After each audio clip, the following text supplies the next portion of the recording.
आपण सुनुचंती व्यासवाणी। जनगण मन अधिनायक जय हे भारत भाग्य विधाता। पंजाब सिंधु गुजरात मराठा द्राविड उत्कल बंग। विंध्य हिमाचल यमुना गंगा उच्छल जलधि तरंग। तब शुभ नामे जागे तब शुभ आशीष मागे। गाए तब जय गाथा जनगण मंगलदायक जय हे भारत भाग्य विधाता। जय हे जय हे जय हे जय जय जय जय हे। या कुंदेन्दु तुषार हार धवला। या शुभ्र वस्त्रामृता। या वीणा वरदंड मंडित करा। या श्वेत पद्मासना।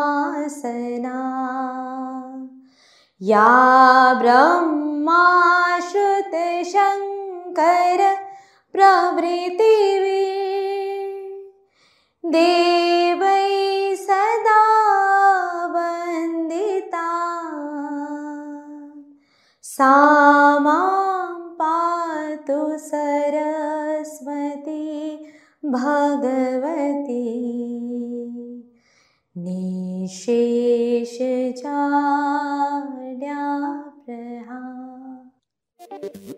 नमस्कार, व्यासवाणीर खबर सहित मु शुभश्री। प्रथमे मुख्य खबर। आसंता अक्टोबर 12 तारिख रे ओडिशा सिविल सर्विस पाई प्रिलिमिनारी परीक्षा अनुष्ठित हेबो।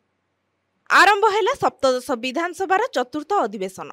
सरकारक विरोध रे अनास्था प्रस्ताव आगत कला कांग्रेस दल। एणिकी 60 वर्ष टपिले सुभद्रा योजनार हिताधिकारी को पेंशन मिलिबो। पार्वण समय रे ओडिशा देई 2टी साप्ताहिक स्वतंत्र ट्रेन चलाचल करिबो।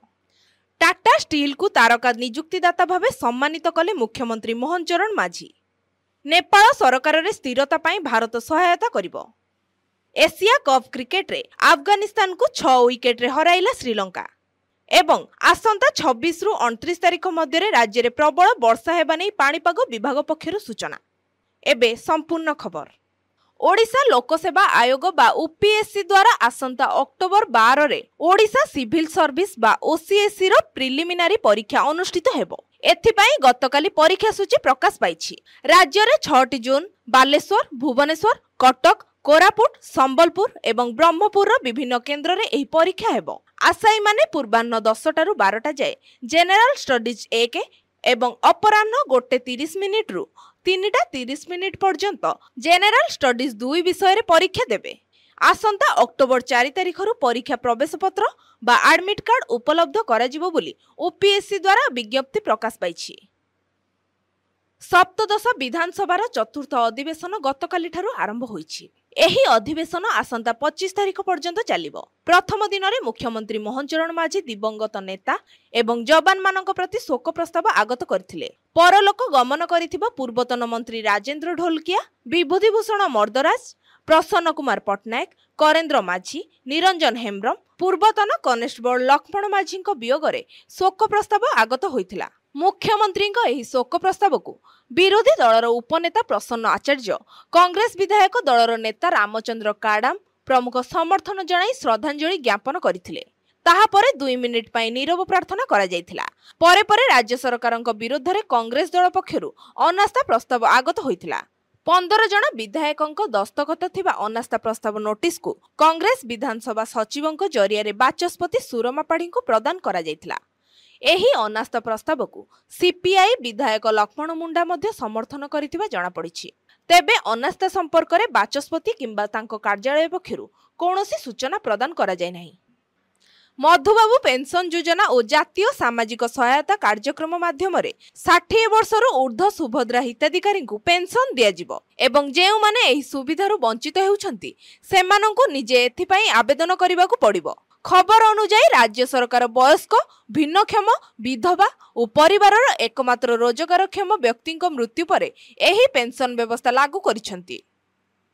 पार्वण ऋतुरे यात्री आरामदायक यात्रा पाई भारतीय रेलपथ पक्षरु 2टी साप्ताहिक स्वतंत्र ट्रेन चलाचल करिबो। झांसी पुरी झांसी साप्ताहिक स्वतंत्र ट्रेन नवेम्बर 28 पर्यंत प्रति शुक्रवार पूर्वाह्न 11:55 रे झांसी रु एवं नवेम्बर 29 पर्यंत प्रति शनिवार राति 11:45 रे पुरी रु छाड़िबो। एही स्वतंत्र ट्रेन पूर्वतट रेलपथ परिसीमा मध्यरे भद्रक, कटक, भुवनेश्वर, जाजपुर रोड, खोर्धा रोड और पुरी रे रहिबो। सेहीपरि नारंगी एसएमबी बेंगालुर नारंगी साप्ताहिक स्वतंत्र ट्रेन नवेम्बर 29 पर्यंत प्रति शनिवार सकाळ 5:30 रे नारंगीरु एवं नवेम्बर 25 जाए प्रति मंगलवार राति 11:40 रे बेंगालुर रु छाड़िबो। नेपाळर नुआ प्रधानमंत्री सुशीला कार्की को गतकाली प्रधानमंत्री नरेंद्र मोदी शुभेच्छा जणाइछंती। श्रीजुक्त मोदी सुशीला फोन रे कथा होइतिले।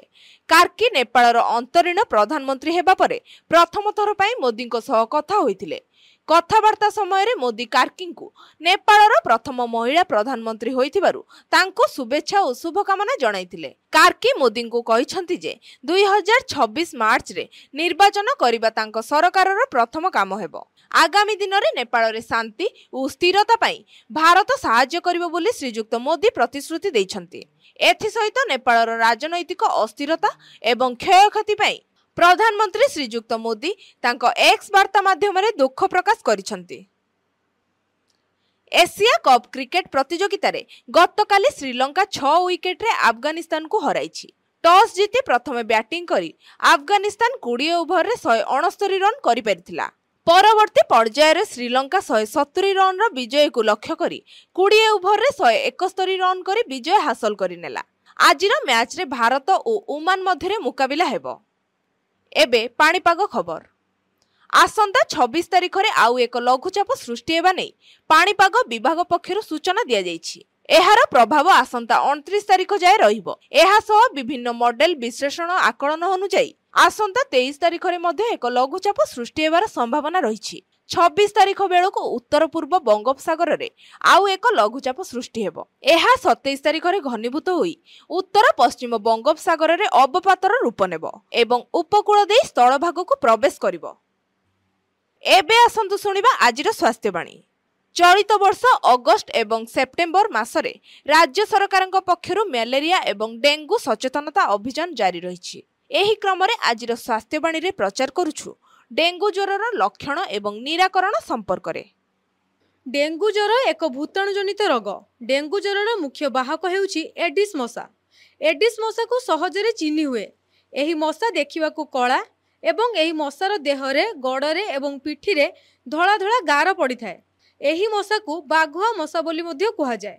डेंगू ज्वर हेले हठात शीत लगी ज्वर आसे, आंठु गंठी दरज हुए, देह हाथ घोला बिंधा हुए, बांती लगे और केतेक रोगी देहरे नाली नाली होई फली जाए। मुंड बिंधे और आलुओ को अनाइबारे कष्ट हुए। एणु अत्यधिक ज्वर आसिले रोगीर कपाଳରେ पानी पटी पकांतु एवं रोगीर देह को ओदा तौलिया रे मुंड आड़ तलको पछी आणंतु। अति शीघ्र डाक्तरखाना रे रोगी को चिकित्सा करांतु। साधारणतः दीर्घ दिन धरी स्थिर और परिष्कार जल रे एडिस मशा अंडा दियंती। एथिप्रति सतर्क हुअन्तु। भंगा टीण, काच बोतल, लुहा पात्र, भंगा बाल्टी, डब्बा, सढ़ेई, कटा पइड, ठला, फूलकुंड, पुराना टायर और कटा बाउंस आदि घर चारिपटे पकांतु नाही। कूलर भितरे पानी जमिया को दियंतु नाही। पानी पात्र और छात उपर पानी टांकीर घड़णी को भल भाबरे घड़ाई रखंतु। गृहपालित पशुपक्षी व्यवहार होउथिबा खाइबा तथा गाधेइबा पात्ररू 7 दिन रे थरे पानी बाहर करी सुखाई दियंतु। मशा कामुड़ारू रक्षा पाइबा पई गड़ हाथ और देह लुचुथिबा पोशाक पिंधंतु। दिन रे सोइला बेले मध्य कीटनाशक औषध उपचारित मशारी टांगी सुअंतु। मशा निरोधी तेल यथा निम और करंज तेल व्यवहार कले मशा देहरे बसंती नाही। मने रखंतु डेंगू रोग पर कौन प्रतिषेधक टीका किंबा औषध नहीं, केवल सचेतनता द्वारा ही डेंगू ज्वर निजक सुरक्षित रखिपारे। आजिर खबर को एठी रखुछु। नमस्कार।